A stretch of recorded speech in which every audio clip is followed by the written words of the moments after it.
गेल्या काही दिवसांपासून चाललेल्या राजकीय चर्चांवर अखेर प्रहार संघटनेचे बच्चू कडू यांनी पडदा टाकला आहे। आपण शिवसेनेचा धनुष्यबाण पुन्हा हाती घेत आहोत असं बच्चू कडूंनी माध्यमांशी बोलताना स्पष्ट केलं। त्यांना एकनाथ शिंदेच्या शिवसेनेकडून विधान परिषदेसाठी उमेदवार मिळणार असल्याच्या जोरदार चर्चा गेल्या काही दिवसांपासून महाराष्ट्राच्या राजकारणात रंगू लागल्या होत्या। यासाठी बच्चू कडू प्रहार संघटना देखील शिवसेनेत विलीन करणार असल्याचं बोललं जात आहे। या संदर्भात बच्चू कडूंनी आज सकाळी प्रसार माध्यमांशी बोलताना आपली नेमकी भूमिका स्पष्ट केली। यानंतर दुपारी पक्षप्रवेशाच्या वेळी बच्चू कडूंनी आपण आता पुढची 15 ते 20 वर्षे जे काही राजकारण असेल ते शिवसेनेतच राहील असंही स्पष्ट केलं। यावेळी एकनाथ शिंदेंनी बच्चू कडूंच्या विधान परिषद उमेदवारीचीही घोषणा केली। छत्रपती शिवाजी महाराज, महात्मा ज्योतिबा फुले, पूज्य बाबासाहेब आंबेडकर, अहिल्यादेवी होळकर यांना नतमस्तक होतो।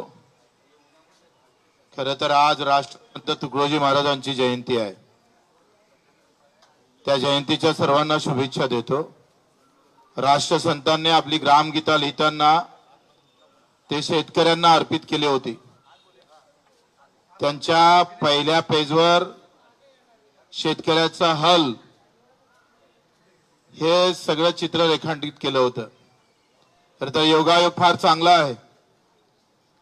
ज्या वंचित घटकांसाठी ग्रामगीता लिहिली, जिथं आहे तिथं प्रामाणिकपणे तेवढ्याच ताकदीने राजकारणात आता आमचा इथून इकडे प्रवास शिंदे साहेबांच्या नेतृत्वात शिवसेनेत राहणार आहे। सुरुवात शिवसेनेची झाली आणि आता हा शेवटचा जो आम्ही पाहतोय 15-20 वर्ष जे काही राजकारण असेल ते सुद्धा शिंदे साहेबांच्या नेतृत्वात शिवसेनेतच राहील अशी ग्वाही देतो। निवड आमदारकीच्या पदासाठी नाही तर मुद्द्याची लढाई अधिक मजबूत झाली पाहिजे। शिंदे साहेबांचा स्वभाव सेवाभावी आहे। रात्री 2 वाजता सुद्धा वर्षा बंगल्याचे दार उघडे होते। देशातला ऐतिहासिक निर्णय तर दिव्यांग मंत्रालय देण्याचं काम केलं।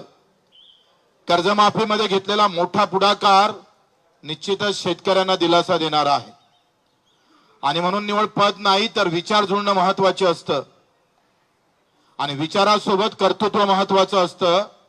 त्या दोनही गोष्टी आम्ही शिंदे साहेबांमध्ये पाहतो आणि म्हणून आपण पाहतो का ही लढाई फक्त पदापुरतीच मर्यादित राहणार नाही तर आम्ही जे मुद्दे दिले, मग दिव्यांगाचं बळकटीकरण असेल, मंत्रालयाचं पेरणी ते कापणीपर्यंत सगळे कामं असेल, शेतकऱ्यांची मजुरांची असेल, हमी भावाची लढाई असेल, आमच्या विधवा भगिनीची लढाई असेल, कामगारांची लढाई असेल आणि युवकांच्या यासाठी एक वेगळं धोरण, या सगळ्या बाबतीत ही चर्चा झाली आणि मुद्द्यावर चर्चा करून आपण हा निर्णय घेतलेला आहे।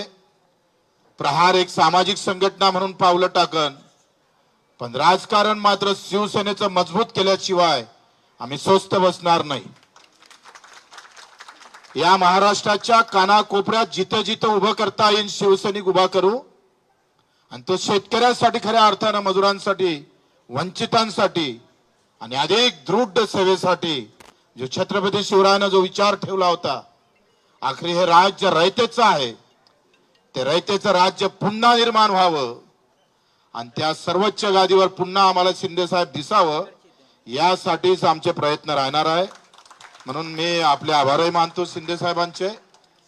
आखरी त्यांच्या नाथ आहे आणि अनाथांचे ते नाथ पण आहे। तोच एक विचार घेऊन आम्हाला समोर जायचं आहे। मी आपले मनपूर्वक आभार मानतोय। फक्त आम्ही पाहतोय आमदारकीची साठी नव्हे तर हे जे मुद्दे आहे ते आता मोठ्या शिवसेनेच्या हाती जावं आणि हा अजेंडा आम्ही पाहतोय भगवा झेंडा घेऊन राबवणार आहोत। तो अजेंडा प्रहारचा पांढरा झेंडा घेऊन राबवत होतोय। आता झेंडा बदलला जरी असला तरी अजेंडा मात्र कायम आहे, लक्षात ठेवा आणि तोच अजेंडा घेऊन आपण समोर जाऊ। जी सावंतजी असेल यांनी फार आमच्यासाठी सगळं मेहनत केली। आमचे एकनाथजी शिंदे यांनी खरं तर माझ्यासारख्या एका कार्यकर्त्याला समजून घेतलं। आपण सर्व कार्यकर्त्यांनी सुद्धा या सगळ्या अगदी वेळेवर सगळे मुंबईतले कार्यकर्ते इथे उपस्थित राहिलात आणि 25 वर्ष एकनाथजी आम्ही स्वातंत्र्य म्हणजे मी 4 वेळा अपक्ष निवडून येणारा मला वाटते महाराष्ट्रात माल्याशिवाय दुसरा नाही आहे. कोणत्याही मोठ्या पक्षाचं पाठबळ नसताना आम्ही ही आतापर्यंत हे सगळं काम सांभाळलं. आता अधिक ते जोमानं आपण सांभाळू. आपण सर्वांचं मी कार्यकर्त्यांचे आभार मानतो. अतिशय प्रामाणिकपणे जिथं राहिलं तिथं प्रामाणिकपणे काम करू. अतिशय प्रामाणिकपणे समोर जाऊ.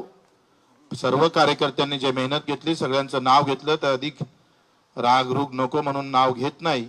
आपल्या सर्वांचे आभार मानून इथे खास करून मीडिया तुमच्या सूत्रानंच हे सगळे सूत्र हलवले. ते सूत्र अजूनही आम्हाला गवसले नाही, पण तुम्ही आम्हाला वारंवार म्हणजे 4-5 दिवसापासून फक्त मीडियावर बच्चू कडू आणि शिवसेना एकनाथजी एवढंच होतं आणि असं वाटलं का नाही फक्त एकच निवडणूक होत आहे का आमदारकीची. म्हणून मीडियाचे पण आभार धन्यवाद देतो आणि ते 2 शब्द संपवतो.